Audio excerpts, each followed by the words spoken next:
Hey guys! Hello!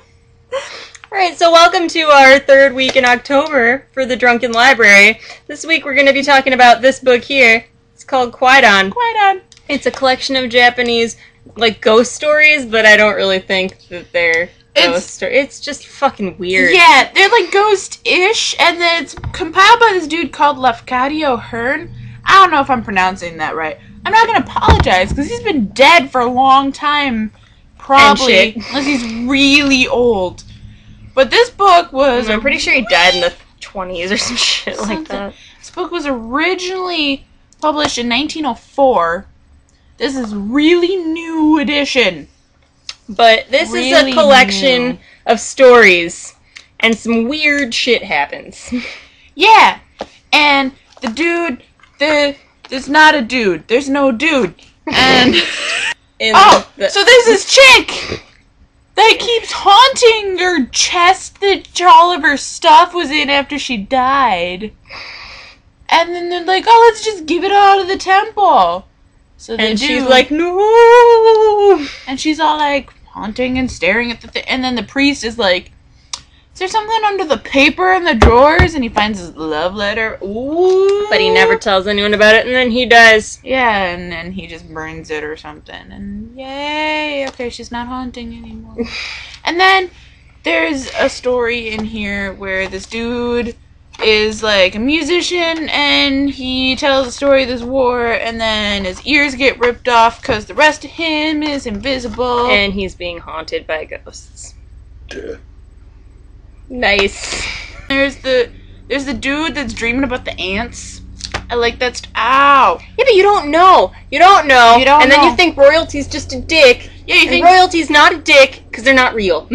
Oh, come, marry my daughter, and then I'm gonna give you an island, and then you're gonna rule that island, and then you know what? She dies, and then fuck you. Go back home and never see your kids again. Yeah, and then you. But then it wasn't real. Yeah. Well, shit's fucked up. Mm-hmm. So cool. And there's the one with the snow lady. It's called Yuki Onna, which literally means snow woman. And she's all pale and shit. And she kills an old dude. And then she tells the young dude, I won't kill you as long as you never tell anyone about me. But if you tell anyone about me, I will kill you. Yeah. And then he gets married, and he lives a happy life. And then he tells his wife, and it turns out that she's the snow lady. She's all oh, well, we have 10 children, and they need a father. So she just, self-destructs or something? Mm-hmm. I don't know. It's this is just this fucking weird. Japanese stories, man. They're weird in the best way. And sometimes they're just weird in the weirdest way. Some dude got his head chopped off. Well, he was gonna get his head chopped off. And then he did get his head chopped off. Right. And he was all gonna be... He was like, I'm gonna come back and haunt you. And then the samurai who was executing him was just like, well, prove it. Give me a sign. Bite this stone. And then the guy bit the stone, and it scared the whole village. I bet he was so freaked out. And then they found out later that they shouldn't have been afraid because the samurai tricked the guy into biting the stone, and then that was all he could focus on, and he couldn't come back to haunt them. I think he punished them anyway. Because they were so scared for so long. Yeah. Yeah. And there was the other one where the fucking goblin without the head, were the three of them? Yeah, and then the priest was there. And then it, they detached from their bodies, and they're like, we're goblin And then they were gonna kill this guy, and then he was like, haha, just kidding, I moved your body so you can't find it again. Mm-hmm. So then the head bit his sleeve, and then he hit it a couple times, and he died.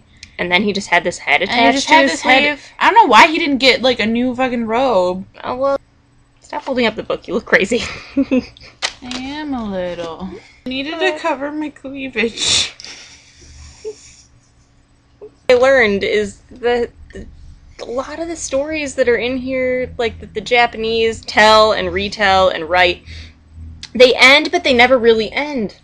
They don't end. They just leave you on these weird cliffhangers that you just don't know what actually happened, and you can't tell if it's a conclusion or if it's just yeah, they got tired of writing. They were a little creepy-ish, but it was more so just I I feel like more than creepy, it's just fucking weird. It's just weird. I could say, like, some of them have, like, some creepy elements to them, but for the most part, these are just, like... Weird and just odd and strange, and all of those words mean the same thing, but I think that they are all appropriate here. It's, like, eerie. Like, it kind of gets in your head, and you're like, what just happened? I don't... See... But it's definitely... it's a cultural thing. Mm-hmm. There's a...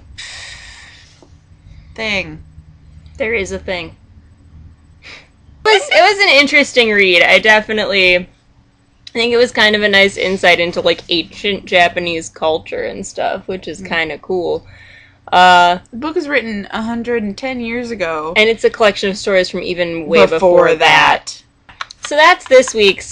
Tune in next week for our next installment in Spooky Stories. I'm pretty excited about that one. It's going to be awesome. Also, make sure to subscribe and like this video if you enjoy us being more drunk than usual. Way more!